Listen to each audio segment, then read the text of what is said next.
तो देखना बच्चों, आज के इस लेक्चर में हम लोग पढ़ेंगे problems related to probability distribution and इसी में एक क्वेश्चन पढ़ेंगे average energy of classical harmonic oscillator. ठीक, तो आइए हम लोग देखते हैं। इसमें जो हमारा क्वेश्चन है कह रहा है कि if the energy difference of two states states of the system is 4.83 into 10 the power minus 21। तुमको दे क्या रखा है, देखो E2 minus E1 will be equal to दिया है 4.83 into 10 the power minus 21 दिया है, ठीक, जूल। ठीक, and the ratio of relative probability अब दोज स्टेट इज स्क्वायर, उसी स्टेट की क्या कहते हैं कि जो रेशियो ऑफ रिलेटिव प्रोबेबिलिटी है वो ई स्क्वायर गिवन है। इसका मतलब कि P1 by P2 कितना दे रखा है, ये ई स्क्वायर दिया है। और देन कैलकुलेट द टेम्परेचर, हमको कैलकुलेट क्या करना है, टी कैलकुलेट करना है, और के की वैल्यू भी हमको दे रखा है 1.38 into 10 the power minus 23 joule पर केल्विन। तो now put the value and get the answer. तो चलिए, हमको पता है, देखना, we know that P1 will be equal to lambda E power minus EI by KT, ऐसा लिख सकते हैं। ठीक, और P2 कितना होगा, लैम्डा E की power minus EI by KT। ठीक, दोनों को हम क्या करते हैं, डिवाइड कर देते हैं। P1 by P2, lambda lambda cut जाएगा, E की पावर माइनस, यहाँ पे अगर 1 है तो 1 रखूंगा यहाँ पर,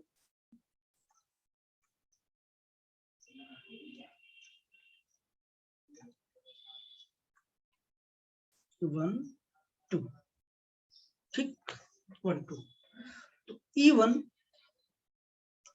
by KT by E की power minus E2 by KT। आप पूरा फॉर्मूला रख सकते हो।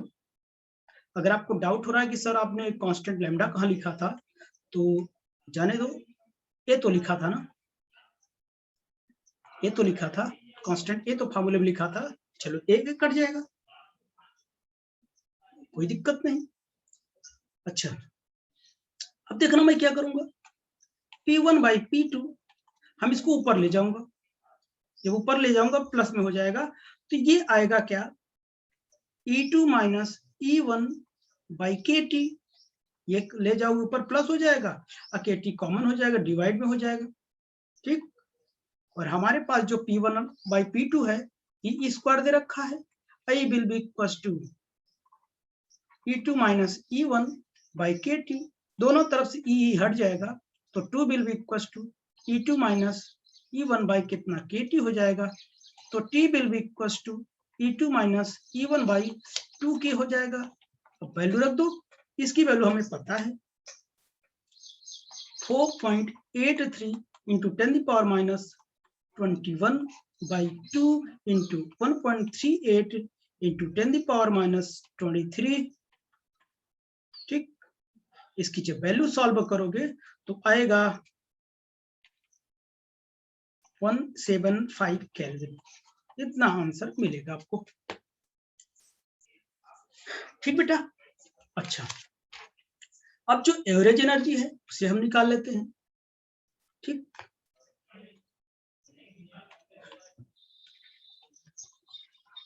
Average energy of classical harmonic oscillator.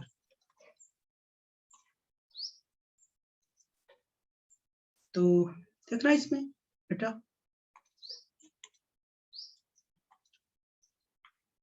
let us consider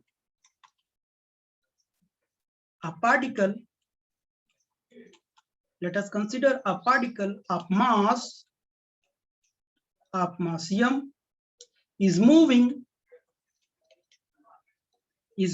positive x direction, x direction, तब बताइए टोटल एनर्जी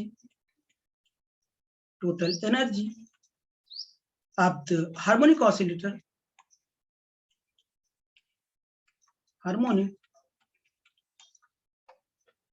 तो बताइए मैं मान लिया कि कोई पार्टिकल उसका मास m है, पॉजिटिव एक्स डायरेक्शन में मूव कर रहा है, तो हार्मोनिक ऑसिलेटर की जो टोटल एनर्जी होगी वो कितनी होगी, kinetic energy plus potential energy के इक्वल होगी।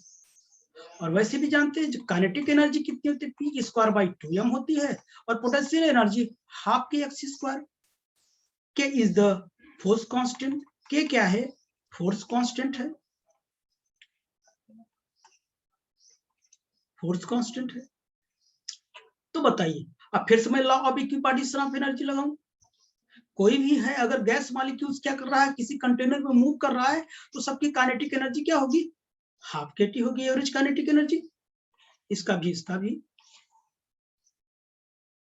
ठीक है ना। पूरे की क्या होगी, काइनेटिक एनर्जी कितनी होगी, हाफ होगी। तो आगे देखना, according to law of equipartition of energy,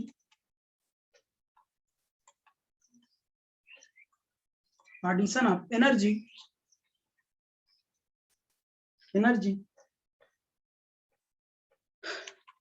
the average energy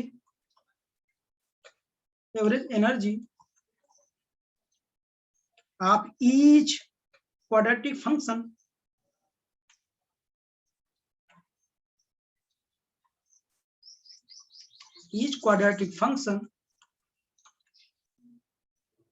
is कितनी हो जाएगी, ये रखे थे पी स्क्वायर बाई 2m की जगह के टी बाई 2 हो जाएगा। कितने भी क्वाड्रेटिक, वो पी एक्स क्वाड्रेटिक, ये एक्स स्क्वायर, ये 2m, ये हाफ के एक्स स्क्वायर था, ठीक है ना।